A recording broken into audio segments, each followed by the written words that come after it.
여러분 반갑습니다. 네, 저는 저 퇴계원에서 목회하는 김한원 목사입니다. 우리 존경하는 김성민 목사님, 또 우리 장로님들, 성도님들 만나 뵙게 돼서 반갑습니다. 어느 교회 찬양대에 나이 많은 권사님이 있었다 그래요. 그래서 열심히 사역을 하는데 주변에서 이제 좀 은퇴하셔야 되는 거 아닌가 이렇게 말했더니 권사님이 찬양대의 은퇴가 어딨냐, 나는 끝까지 감당하겠다 이렇게 이제 말씀을 하셨어요. 근데 그 말을 듣고 주변에서 난색을 표하는 겁니다. 왜냐하면 이 권사님이 피아노에도 없는 소리를 자꾸 내니까 이 성가대 화음이 자꾸 깨지는 거예요. 그리고 이제 고음이 나면 굳이 책임지지 않아도 되는데, 다 솔리스트도 있고 그런데 이 권사님은 그 책임지려고 막 소리를 내시다 보니까 내야 할 소리가 이 정도 내야 되는데 높이가 한 요 정도 내시니까 이 지휘자가 여간 이제 힘든 게 아니에요. 그래서 또 이제 지휘자가 가서 부탁을 했습니다. 권사님 이제 은퇴하시죠. 그랬더니 권사님이 나는 은퇴 안 한다. 그랬더니 지휘자가 목사님을 찾아갔습니다. 목사님이 말씀하셔야 될 것 같습니다. 우리가 아무리 말해도 이 권사님 은퇴를 안 합니다. 그랬더니 목사님이 그걸 내가 어떻게 말하냐, 니네가 다 알아서 해야지. 그래도 목사님밖에 없습니다. 그래서 목사님이 기도하고 권사님을 만났어요. 권사님, 그냥 내가 있는 대로 말할게. 그냥 권사님, 주변에서 난리야. 권사님 노래 못한다고 이제 은퇴해. 그랬더니 이 권사님이 저 은퇴 안 할 거예요. 목사님, 제 주변에서 목사님 설교 못한다고 얼마나 많이 말하는 줄 아세요? 목사님 은퇴할 거예요?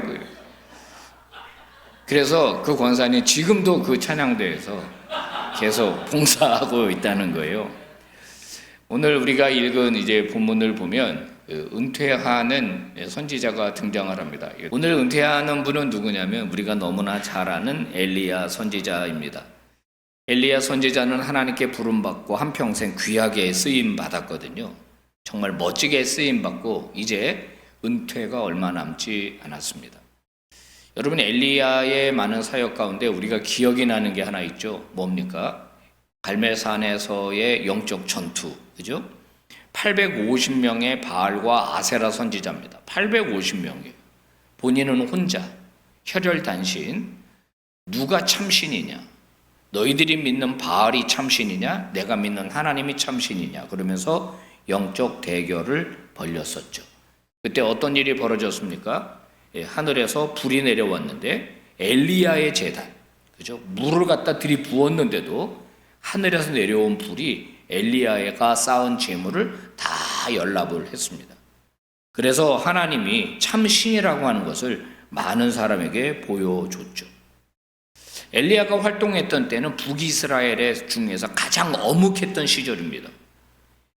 바로 이 아합 왕의 부인인 이세벨, 바로 시돈의 공주, 그녀가 들여온 이 바알신, 이것으로 북이스라엘이 가득했을 때였습니다. 아마 바알을 섬기는 신전들이 많이 세워졌을 걸로 보고 있고, 이제 안식일이 되면은 성전은 텅텅 비어 있는데, 하나님을 예배하는 자리는 텅텅 비어 있는데 바알 신전에는 사람들이 넘쳐났죠. 왜 그래요? 왕비가 밀죠. 왕이 밀죠. 국가 재정이 거기로 다 들어가죠.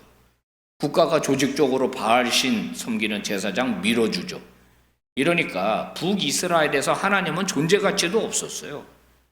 그런 가운데 이 엘리야는 혼자서, 하나님은 돌아가시지 않았다, 하나님은 살아서 역사하시는 분이다, 그것을 증거하면서 최선을 다해서 사역했습니다.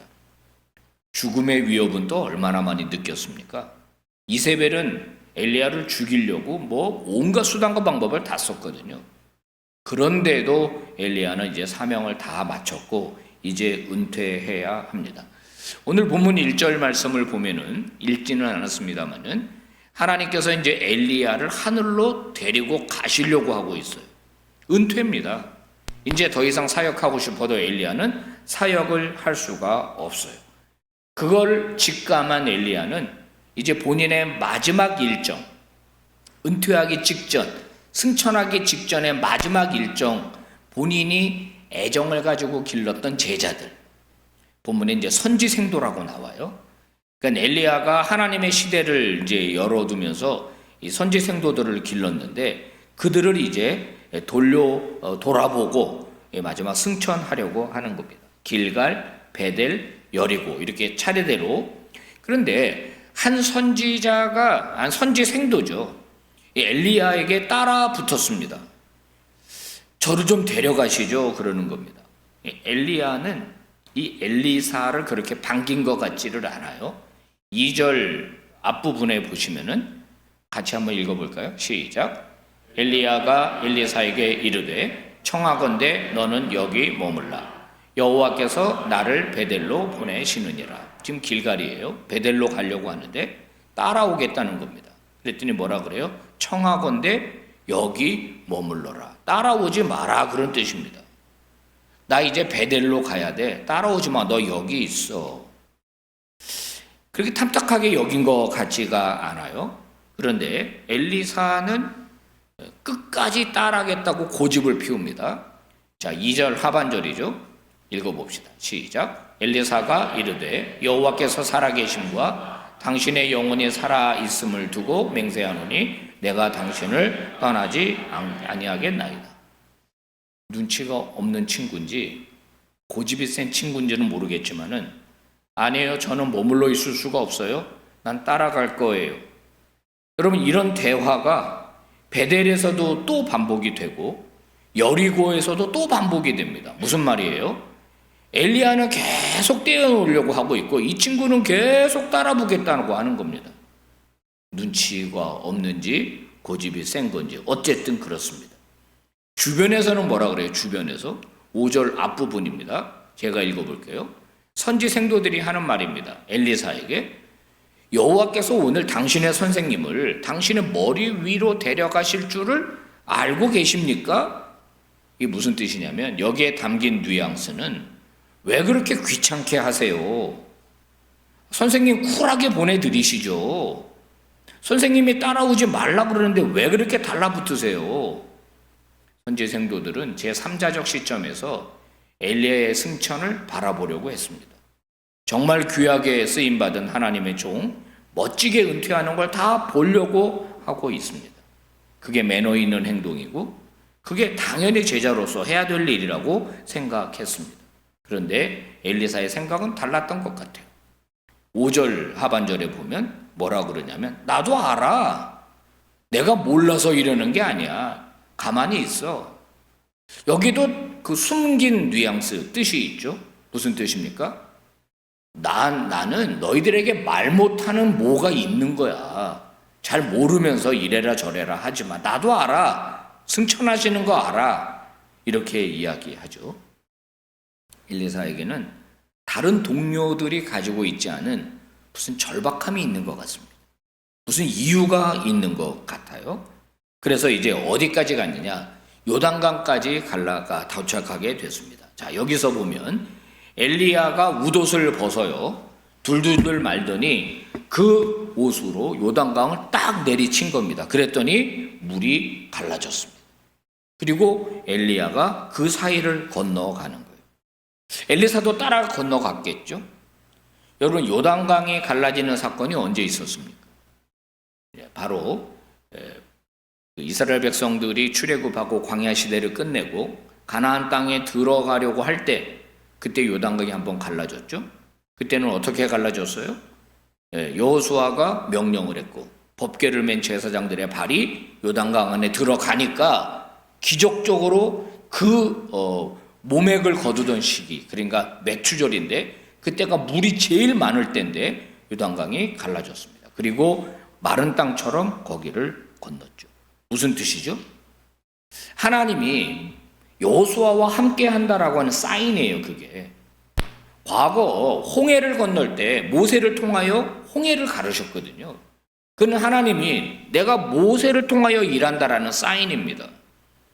여호수아가 요단강을 갈라온 것도 같은 의미예요. 내가 이 사람과 함께하고 이 사람을 통해서 일한다. 그런데 오늘 엘리야가 물을 또 갈랐어요. 그건 무슨 뜻이에요? 내가 엘리야와 함께 했다. 그리고 그는 이제 은퇴한다. 이겁니다. 자, 마침내 엘리야가 이제 뭐라고 말하냐면 이제 이런 거예요. 우리말로 표현하면 졌다. 아, 너 진짜 고집 대단하구나. 졌어. 야, 너 뭐 원하는 거냐? 왜 그렇게 끈질기게 날 따라온 거냐? 내가 너한테 뭘 어떻게 해줄지 말해봐라 라고 이야기를 합니다. 그랬더니 드디어 엘리사가 자기 마음속에 숨겨뒀던 열망, 지금까지 엘리야를 따라왔던 이유를 말합니다. 같이 읽어봐야 돼요. 다 같이 시작. 당신의 성령이 하시는 역사가 갑절이나 내게 있게 하소서. 이게 무슨 말이죠? 당신에게 임했던 하나님의 능력, 당신에게 역사하셨던 성령의 역사, 성령의 기름 부으심이 나에게 있기를 원하는데 얼만큼이나? 갑절이나. 예의가 없죠? 따블로 달라는 거예요. 따블로. 근데 이거는 오해고, 이게 유대인들의 관용어가 뭐냐면, 갑절로 달라는 건 뭐냐면 내가 당신의 상속자가 되기를 원합니다. 이런 뜻이. 유산을 상속할 때 장남에게 갑절을 주거든요. 2배를 주는 거예요. 그러니까 나는 당신의 장남처럼 당신의 사역을 승계하기를 원합니다. 나는 당신의 상속자가, 영적인 상속자가 되기를 원합니다. 이런 요청을 해요. 엘리야의 대답입니다. 10절. 네가 어려운 일을 구하는구나.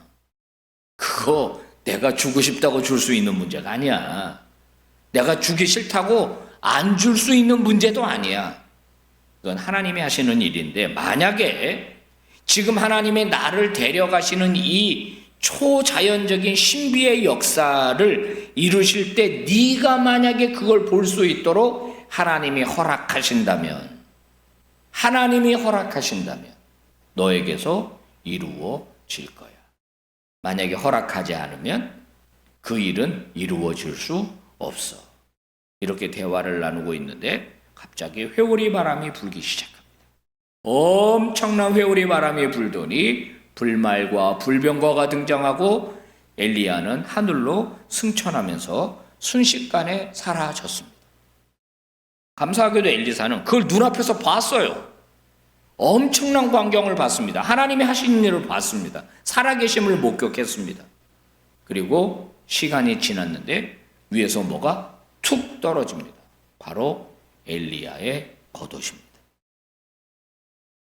엘리야의 겉옷이 손에 남겨졌어요. 뭘 상징하는 걸까요? 하나님의 임재, 하나님의 능력, 하나님의 일하심. 그게 바로 엘리야의 겉옷이에요. 제가 전도사 시절에 제가 선미동 교회에서 부흥회가 있었습니다. 그때 어느 강사 목사님이 오셨는데 능력이 대단했어요. 어떤 능력이었냐 하면은, 여러분 머리에 손대고 기도하면 뒤로 쓰러지는 거 혹시 본 적 있으신가요? 한때 한국교회에서 난리 난 적이 있었어요. 손만 대면 쓰러져. 저는 전도사 시절인데 엄청 신기하더라고. 그래가지고 그 강사 목사님, 제가 그 수행하는 일을 했는데, 목사님 겉옷을 저에게 주시죠. 그랬더니 그 목사님이 내 옷 작아서 못 줘요. 살이나 좀 빼고 달라 그래. 이랬던 적이 있습니다. 당신의 권능, 당신의 역사, 하나님이 하시는 그 능력, 나도 그것을 행하기를 원합니다. 드디어 엘리야의 겉옷이 엘리사의 손에 들려졌고 모든 하나님의 역사하심이 그에게 승계되었습니다. 이렇게 엘리야 시대는 저물고 하나님은 엘리사의 시대를 열어가고 계신 거죠. 하나님이 하시는 일을 보면 언제나 하나님은 사람을 통해서 일하십니다. 여러분 이게 놀라운 일인데요. 하나님이 그냥 하시면 될 것 같아요. 제 생각에.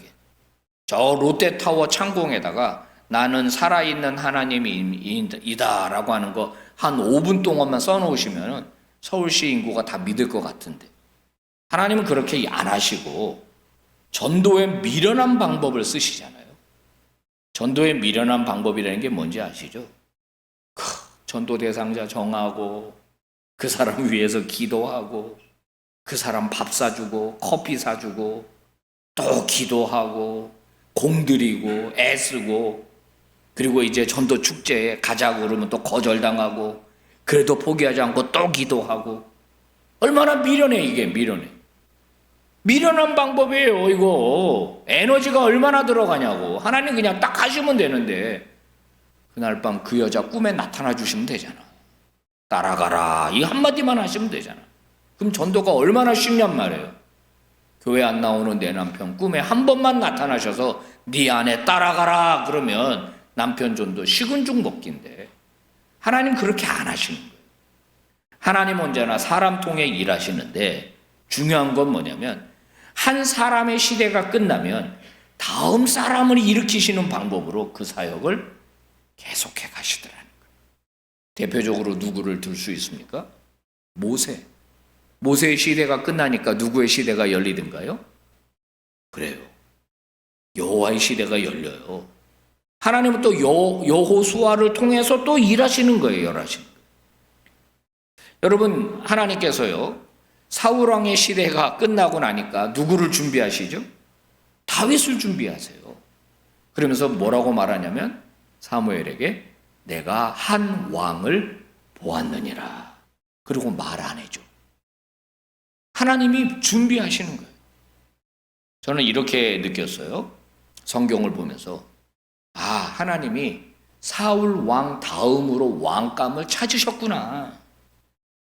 이스라엘을 두루 다 서치하시는 거예요. 다음에 누구를 내가 좀 쓸까? 누가 적당한 사람일까? 하시다가 하나님의 눈이 누구에게 머물렀어요? 소년 다윗에게 머물렀어요. 인간적인 조건은 왕감이 아니에요. 목동이에요. 아직 애예요. 얼굴이 붉었다 그랬어요. 홍조가 아직 안 사라진 10대 애라고. 걔네 아버지 이새도 그 인터뷰할 때 사무엘 앞에서 인터뷰할 때 야야 너는 가서 양이나 치고 와. 아버지가 볼 때도 얘는 왕감이 아니에요. 그런데 하나님은 그 친구 주목하시잖아요. 그죠? 그랬더니 어떻게 합니까? 그 친구 기르시잖아요. 다윗을 기르신다고 하나님. 이스라엘을 위해서 하나님 사람을 준비하시더라 하는 것입니다. 자, 초대교회의 12제자들을 하나님 준비하셨죠. 예수님 준비하셨죠. 자, 열방의 복음을 전해야 되겠는데 예루살렘과 온 유대와 사마리아까지는 그래도 유대인들 제자들을 쓰겠는데 열방까지 복음을 전하려니까 국제적 감각을 가진 애가 필요했어요. 그런 사람이 필요했어요. 하나님의 눈은, 예수님의 눈은 누구를 준비했습니까? 사울입니다. 사울은 폭행자예요. 박해자예요. 살인자예요. 기독교에서 가장 싫어하고 미워하는 자예요. 그런데 주님은 그를 준비시키시잖아요. 그래서 다마스커스로 가는 길에 하나님의 방법으로, 예수님의 방법으로 그걸 꼬꾸라뜨리고 엘리에셀을 준비시키면서 합동작전을 펴가지고 그가 하나님의 계획 앞에 무릎 꿇을 수밖에 없도록 하나님이 역사하시는 것을 보거든요. 하나님은 언제나 사람을 준비하시면서 일하시더라 하는 것입니다. 자, 우리 예수님도 마찬가지죠. 자, 예수님 다음 사역을 준비하실 때 예수님이 하신 일은 제자들을 부르신 겁니다. 자, 마가복음 1장 16절에서 18절 말씀을 같이 한번 읽어봐요. 시작. 갈릴리 해변으로 지나가시다가 시몬과 그 형제 안드레가 바다에 금을 던지는 것을 보시니 그들은 어부라. 예수께서 이르시되 나를 따라오라. 내가 너희로 사람을 낚는 어부가 되게 하시니 곧 그물을 버려두고 따르니라. 아멘.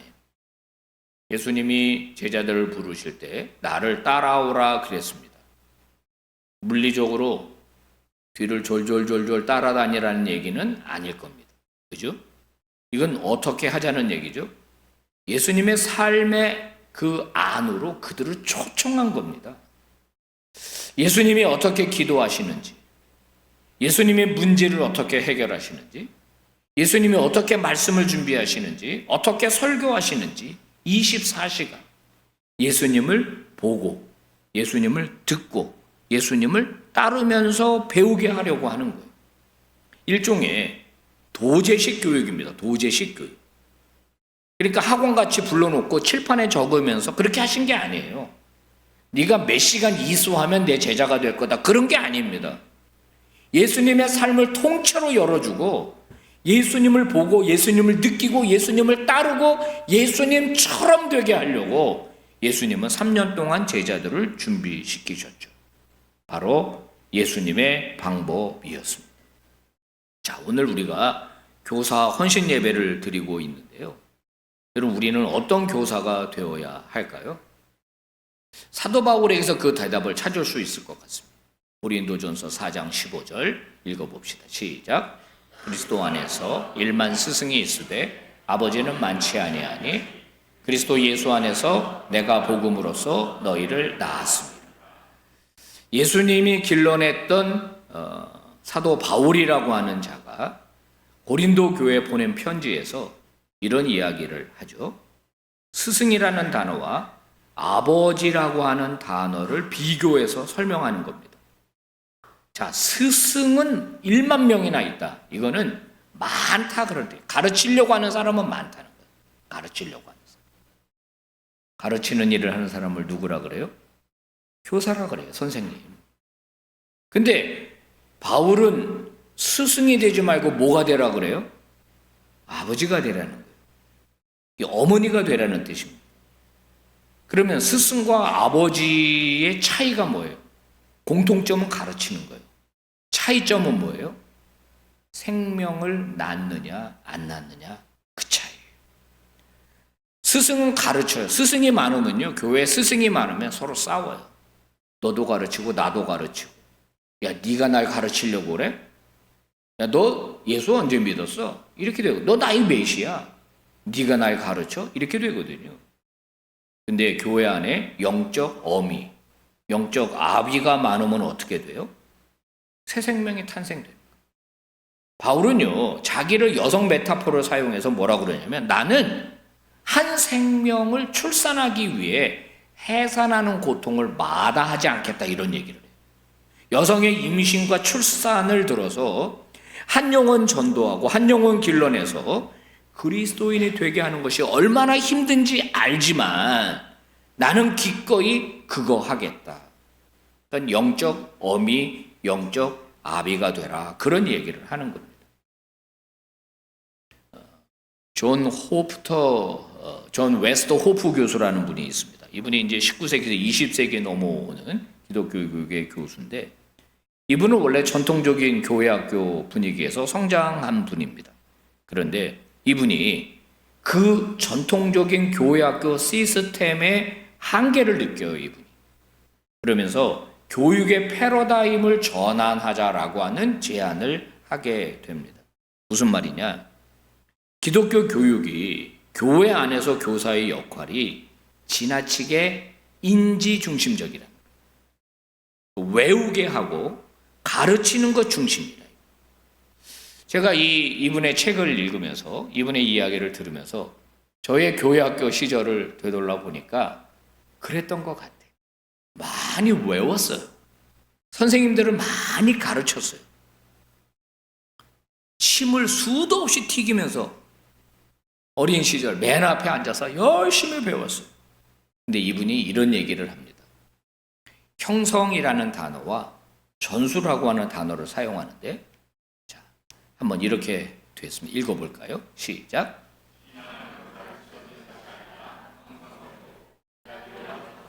네, 신앙이 가르친다고 되는 게 아니라 형성되는 것이다. 형성. 근데 그 형성이 무엇으로 되느냐? 이야기로 된다, 이런 얘기를 해요. 이야기. 그래서 이분은 교사는 이야기 전달자가 돼야 된다, 그런 얘기를 해요. 이야기 전달자. 이 이야기 전달자는, 이야기라고 하는 게 우리의 이제 고정관념과 조금 다른데, 이야기의 내용은 뭐냐? 이야기의 내용은 성경 속의 하나님의 구원 이야기가 우리가 해주는 이야기의 스토리가 돼, 내용이 돼야 되는 거예요. 그럼 이야기의 방식은 뭐냐? 이분이 말한 이야기의 방식은 이런 겁니다. 말은 기본이고 그 다음에 중요한 게 뭐죠? 행동이에요. 행동. 그 다음에는요, 의례. 뭐 우리가 맥주 감사절, 추수 감사절, 성탄절 할 때 우리가 특별한 예식을 치르잖아요. 성찬식. 그러니까 이야기 안에는 이게 다 포함이 되는 거예요. 그 다음에 십자가라든가, 그 다음에 여러 가지 상징들, 그리고 그 교회나 그 신앙 공동체가 가지고 있는 독특한 전통, 이게 모두 그분이 말하는 이야기 방식이에요.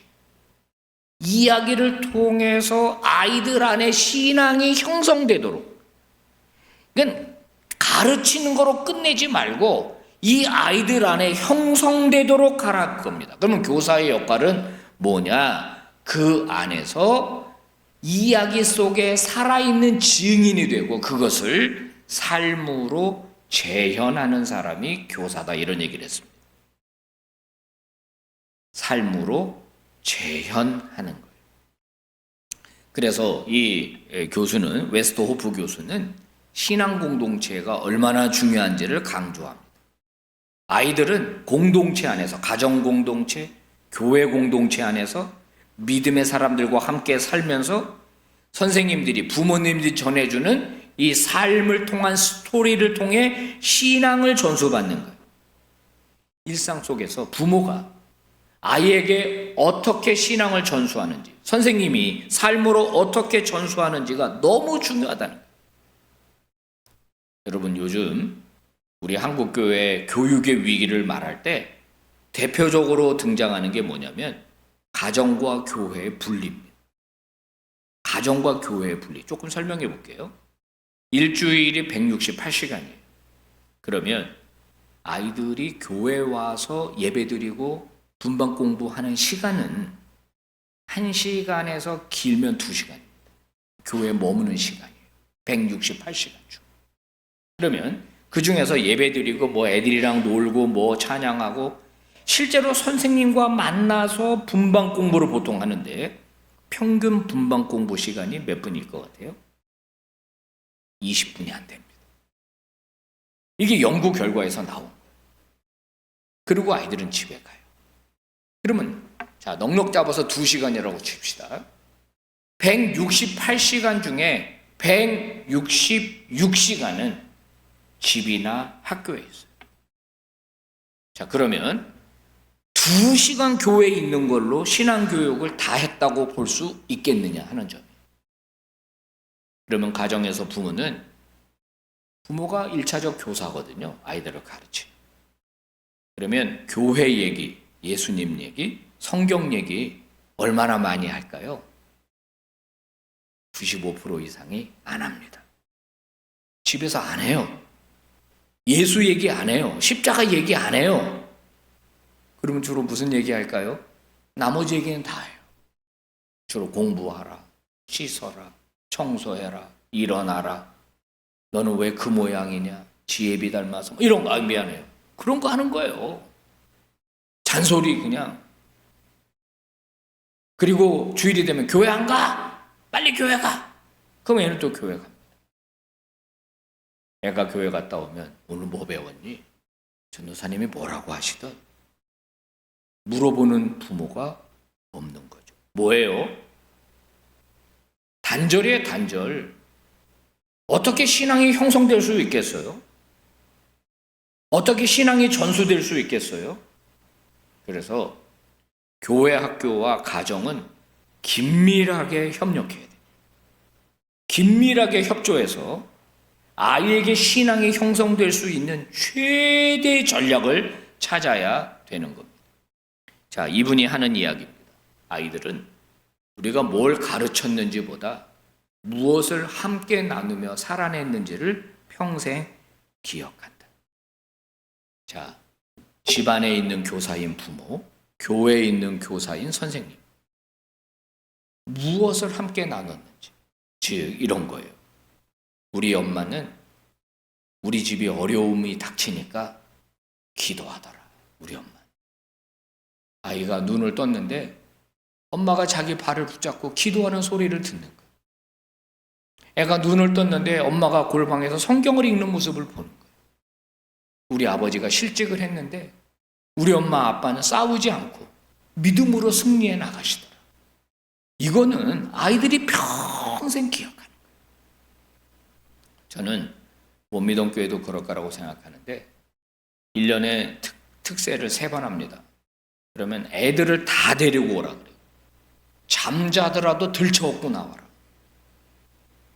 당신의 자녀는 당신의 등에 업혀서 새벽 예배에 나오는 걸 평생 기억할 거다. 왜? 제가 그랬거든. 우리 엄마랑 우리 어머니 돌아가셨는데 우리 어머니랑 철야기도 나갔던 생각이 나요.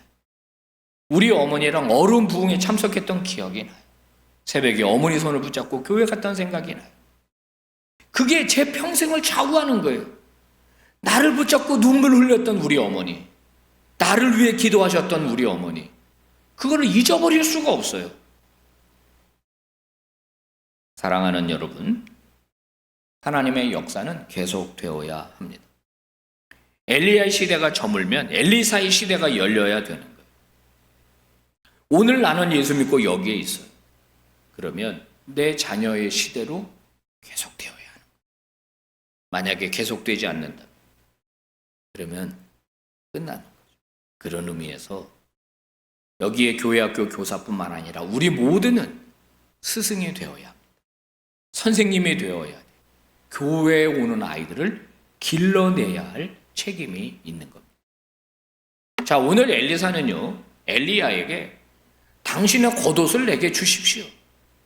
당신의 능력이 갑절이나 내게 있기를 원합니다. 난 당신의 계승자가 되기를 원합니다. 이 요청이 여러분 얼마나 위험한 요청인지 우리는 조금만 생각하면 알 수 있습니다. 신학교 물려받자는 얘기가 아니잖아요. 뭐 고액 연봉의 자리도 아니죠. 핍박받던 시절입니다. 불이익을 당하던 시절입니다. 살해 위협을 당하던 시절입니다. 선지자의 인생은 고달팠어요. 배고팠어요. 그런데 그런 요청을 하는 거예요. 무슨 뜻입니까? 나는 하나님의 종으로 살고 싶습니다. 그런 뜻이죠.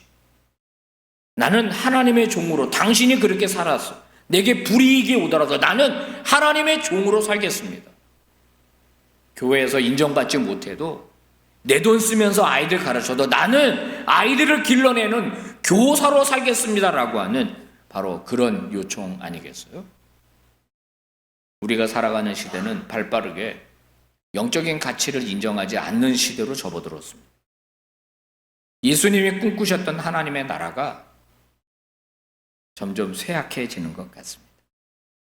여러분, 우리 아이들이 사탄의 손아귀에서 놀아나고 있습니다.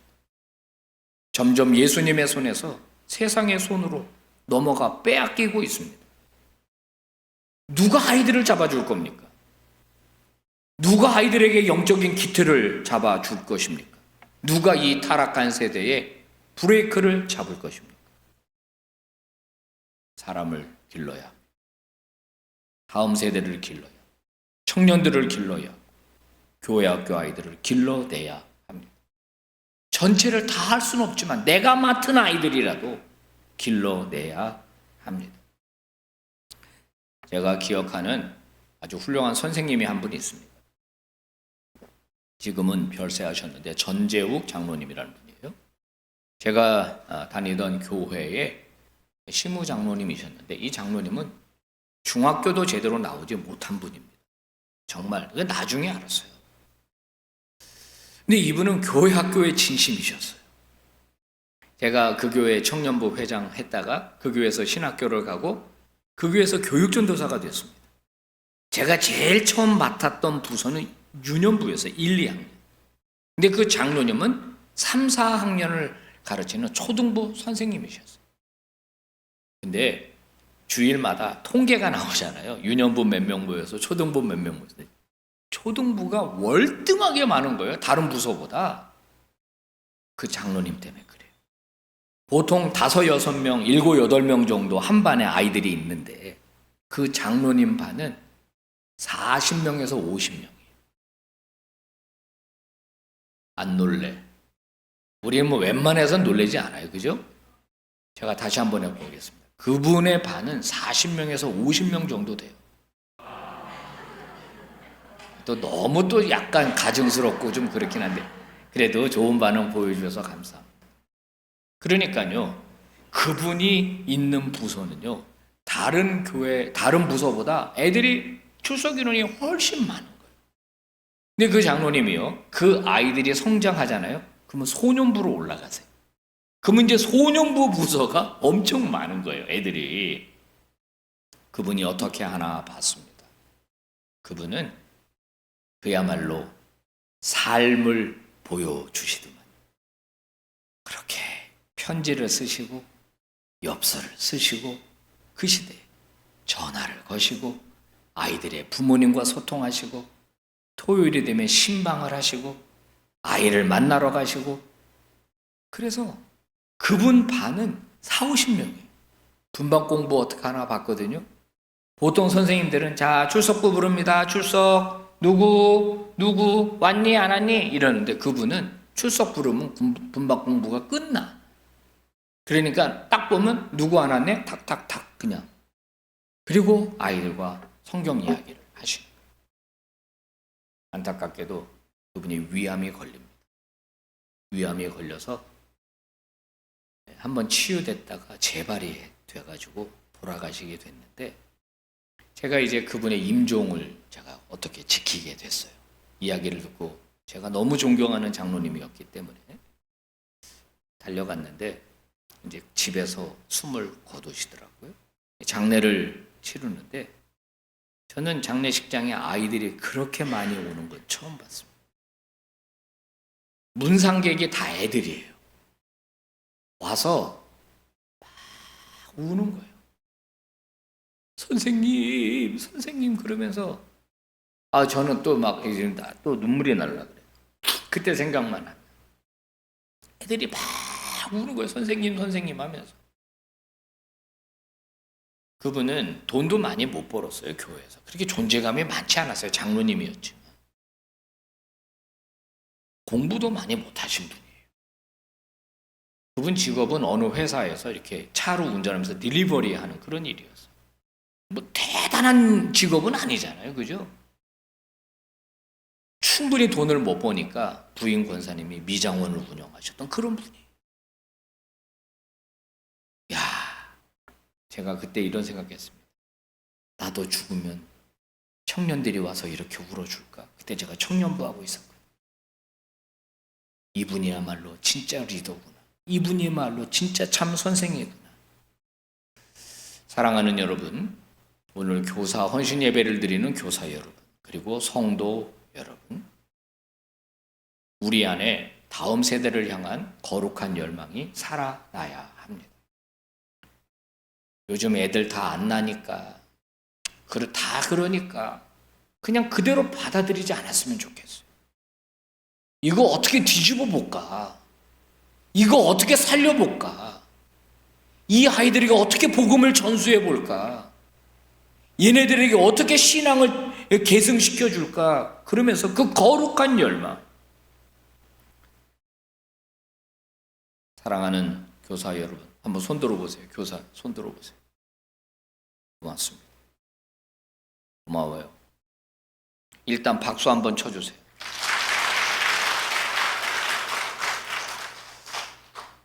누가 그랬어요.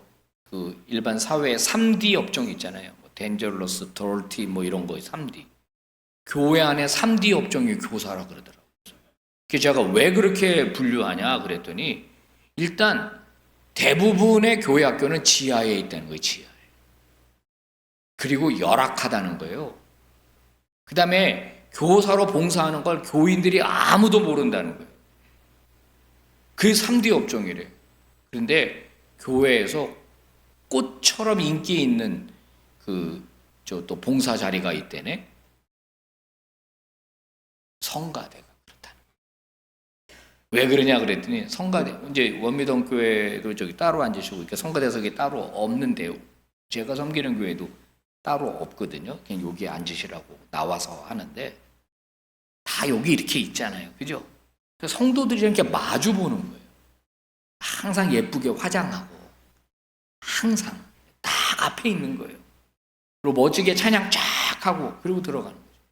그랬더니 또 어떤 성가대원이 저한테 그러더라고. 이것도 얼마나 힘든지 아냐고. 그래요. 다 힘들지만. 일단 원미동교회 교사로 순종하고 헌신하는 분들은 귀한 분들. 이분들 밥 많이 사줘야 돼. 이분들 지원 많이 해줘야 돼. 잘한다 해줘야 돼. 이분들에게 우리의 다음 세대가 걸려 있으니까 말이에요. 오늘 엘리사는 나에게도 갑절의 성령의 역사를 달라고 간구했습니다. 다음 세대를 이어가겠다는 거죠. 1차적으로 우리 교사들이 제가 우리의 다음 세대에게 복음을 전수하도록 하나님 나를 사용해 주십시오 하는 결단이 일어나기를 바라고, 내가 맡은 아이들이 꼭 예수를 알고 예수를 구주로 섬기는 일들이 생겨나도록 내가 최선을 다하겠습니다. 그리고 우리 성도들은 그들을 위해서 기도하고 지원하고 지지하고 또 집에서 함께 협력하는 그런 믿음의 종들이 되기를 주의 이름으로 축복합니다.